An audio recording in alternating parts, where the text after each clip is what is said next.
எல்லோருக்கும் ஹாப்பி தீபாவளி. நான் ஊருக்கு கிளம்பிட்டேன். பெங்களூர் டு திருவண்ணாமலை. திருவண்ணாமலையிலேருந்து என்னுடைய நேட்டிவ் வந்து பார்த்திங்கன்னா திருக்கோவிலூர். நான் வந்துட்டு ட்ராவல் பண்ண ஆரம்பிச்சிட்டேன்.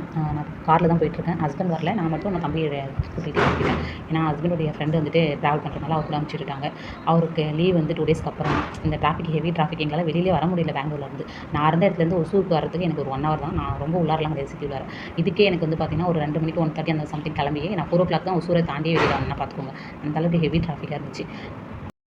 எப்போ பஸ்ஸில் தானே வரும். இந்த டைம் காரில் வந்து பார்க்கவே இவ்வளோ நல்லா இருந்துச்சு. எனக்கு ரொம்ப பிடிச்சிருந்தது. நல்லா ட்ராவல். என்னன்னா ஹஸ்பண்ட் வரல, அது மட்டும் தான் ஒரு கவலையாக இருந்துச்சு. மற்றபடி ட்ராவல் சூப்பராக பீஸ்ஃபுல்லாக போச்சு. நிறைய பேரோட வாழ்க்கை இப்படி தான் இருக்குது. நம்ம சொந்த வீட்டில் நம்மளால் வாழ முடியாமல், நம்ம பிறந்த ஊரில் வாழ முடியாமல், வேலைக்காகவும் தேவைக்காகவும் எங்கேயோ போய் தங்கிட்டு வேலை பார்த்துட்டு நிறைய பேரோட லைஃப் இப்படி தான் இருக்குது.